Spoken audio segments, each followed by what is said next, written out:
정치권에선 오늘부터 본격적인 공천 국면이 시작됩니다. 먼저 국민의힘은 오늘부터 닷새간 공천 신청자들을 대상으로 면접을 진행하는데요. 국회에 나가 있는 취재기자 연결합니다. 김수강 기자. 네, 국회입니다. 국민의힘은 오늘 서울, 제주, 광주 등 모두 56개 지역에 공천을 신청한 후보들을 대상으로 면접을 진행하고 있습니다. 국민의힘 텃밭인 서울 강남을엔 윤석열 정부 초대 외교부 장관인 박진 의원과 이원모 전 대통령실 인사비서관이 나란히 지원했는데 이들에 대한 지역 조정이 검토되고 있는 것으로 알려졌습니다. 정영환 공관위원장은 출근길에서 지역 재배치를 언급했는데 직접 보고 오겠습니다. 지원자들이 몰린 경우에는 좀 재배치 좀 해가지고 좀 굉장히 승리해야 될 것 같아요. 특히 서울 지역에 그런 부분이 좀 있을 것 같아요. 한강벨트인 서울 중성동을 지역처럼 하태경 의원, 이해훈 전 의원, 이영 전 중소벤처기업부 장관 등 전현직 의원 3명이 몰린 지역에 대한 교통정리가 이어질 것으로 보입니다.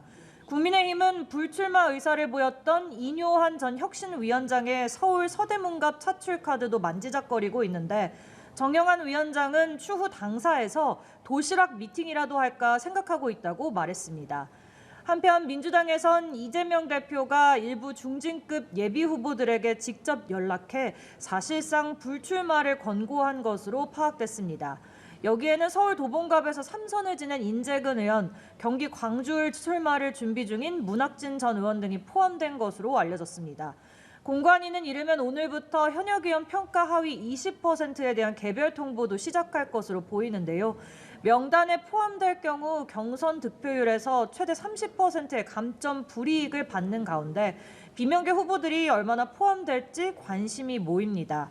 앞서 임혁백 공관위원장이 윤석열 정권 탄생 책임론을 언급하며 문재인 정부 출신 인사들을 겨냥한 만큼 문명 갈등이 격화할 수 있다는 전망도 나옵니다.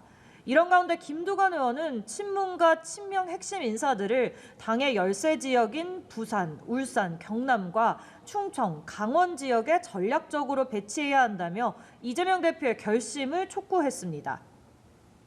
네, 그리고 제3지대 신당들이 뭉친 개혁신당은 오늘 국회에서 첫 최고위를 열었다고요? 네, 설 연휴의 시작과 함께 깜짝 통합을 알린 개혁신당이 오늘 국회의원회관에서 첫 지도부 회의를 열었습니다. 이준석 대표는 윤석열 대통령과 민주당 이재명 대표를 싸잡아 비판하면서 가장 선명한 야당으로 우뚝 서서 대안 세력이 되겠다고 강조했습니다. 이낙연 대표는 오는 4월 총선에서 최소 30석을 얻어 윤석열 정부와 거대 양당을 견제하겠다는 포부를 밝혔습니다. 개혁신당은 위성정당은 만들지 않겠다고 공언했고 앞으로 공관위 구성 등 총선 준비에 속도를 낼 방침입니다.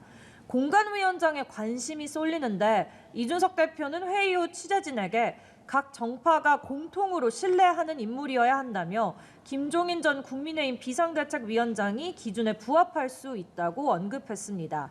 한편 조국 전 법무부 장관은 자신의 고향인 부산에서 기자회견을 열고 신당 창당을 공식화했습니다.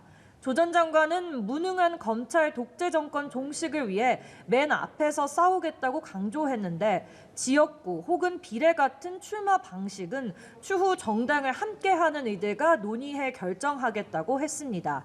이와 관련해 민주당 위성정당 추진단장인 박홍근 의원은 SNS에 조 전 장관의 신당에 대해 총선 승리를 위한 선거연합의 대상으로 고려하기 어렵다는 점을 분명히 밝혀둔다고 선을 그었습니다. 지금까지 국회에서 연합뉴스TV 김수강입니다.